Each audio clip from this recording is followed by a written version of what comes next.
Bonsoir à tous, bienvenue à ce flash d'information. La communauté musulmane vient de commémorer la nuit du destin et en Côte d'Ivoire, les fidèles musulmans étaient au rendez-vous de cette nuit d'adoration. Le président de la République, Alassane Ouattara, a prié à la grande mosquée de la Riviera Golf à Cocody. La place de la jeunesse dans la construction de la société était au cœur de cette nuit du destin organisée par le COSIM, Conseil supérieur des imams, des mosquées et des affaires islamiques. Prières et invocations ont marqué l'événement, nous rapporte Mama Traoré. En cette nuit, dite de la destinée, le chef de l'État se rend comme de milliers d'autres fidèles musulmans à la grande mosquée de la Riviera Golf pour un moment d'adoration. Moment qui débute d'ailleurs par cette récitation du Saint-Coran accomplie par Imam Moussa Diarra.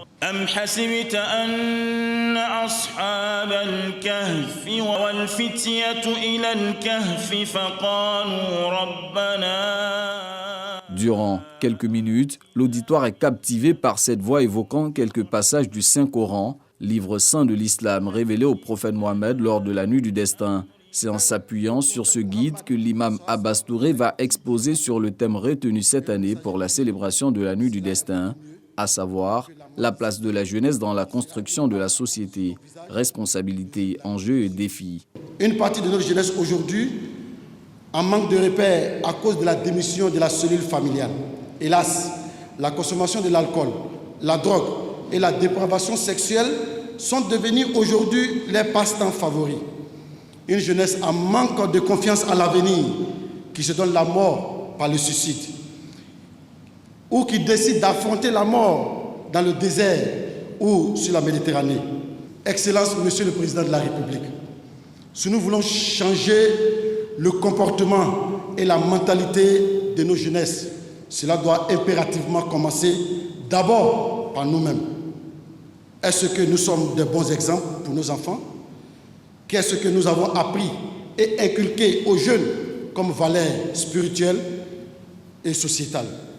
Allah nous dit dans le Coran, dans le verset 13 de la sourate 13, Dieu ne modifie point l'état d'un peuple tant que les individus qui le composent ne modifient pas ce qui est en eux-mêmes. En choisissant d'aborder ce thème, le COSIM, Conseil supérieur des imams de mosquées et des affaires islamiques, entend ainsi soutenir la dynamique nouvelle impulsée par l'État. L'objectif du COSIM est d'appeler l'attention de l'ensemble de la communauté musulmane et partant de la communauté nationale tout entière face aux maux qui minent notre société et sur les défis qui sont les nôtres dans ce vaste chantier d'éducation et de valorisation de notre jeunesse, appelé à prendre toute sa part dans l'édification de cette Côte d'Ivoire nouvelle que nous appelons de tous nos voeux.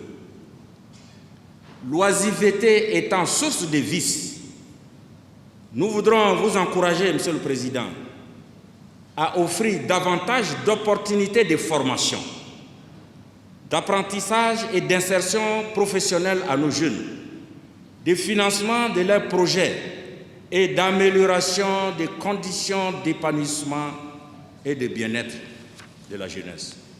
Au nom du chef de l'État, son conseil spécial chargé des cultes exhorte les guides religieux musulmans à demeurer en prière pour le pays. Le président de la République apprécie hautement le choix du thème sous lequel l'événement de ce soir est placé. En effet, la jeunesse a constamment été au centre des préoccupations majeures du président Alassane Ouattara. Cette vision très ambitieuse que le gouvernement s'emploie à traduire sans délai par des programmes appropriés dans tous les départements ministériels afin de traduire cette haute directive présidentielle en une réalité et en contenu immédiatement tangible pour les bénéficiaires. En somme, la parole coranique consacre, et je cite, « Le croyant est invité à être suffisamment lucide afin de profiter de sa jeunesse pendant que la vieillesse n'est pas encore là. » Fini la célébration officielle, place à la louange. Dans les lieux de culte comme à domicile, le Saint-Coran recommande aux croyants dévotion jusqu'à l'aube de cette nuit du destin, ce qui leur vaut comme récompense spirituelle des mérites de plus de 1000 mois d'adoration.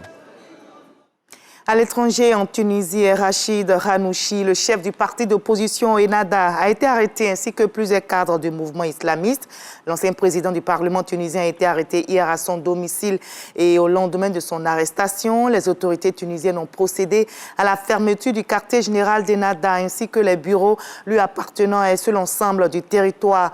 Ils ont également interdit à Ennahda toute réunion et c'est suite à une conférence d'Ennahda sur le thème de la liberté des détenus politiques que des responsables du mouvement islamiste ont été interpellés. Pour le mouvement Ennahda, l'arrestation de son chef est un enlèvement car aucune raison ne lui a été notifiée. La Chine accuse le G7 de la calomnier et de la salir. Ce sont les thèmes employés par le porte-parole de la diplomatie chinoise ce mardi 18 avril. Des déclarations qui font suite à la publication d'un communiqué des membres du G7 à l'issue de leur sommet tenu hier au Japon. Le G7 a critiqué certaines positions politiques du régime communiste et noté également que ce communiqué du G7, à savoir de l'Allemagne, du Canada, des États-Unis, de la France, de la Grande-Bretagne, de l'Italie et du Japon. Ce communiqué a touché des points considérés comme sensibles par Pékin, les questions de l'invasion russe en Ukraine et les craintes d'une action similaire de la Chine contre Taïwan, notamment ont été au centre de la réunion après des manœuvres récentes de l'armée populaire de libération dans le détroit de Taïwan. Je vous retrouve à 20h pour la grande édition. À tout à l'heure.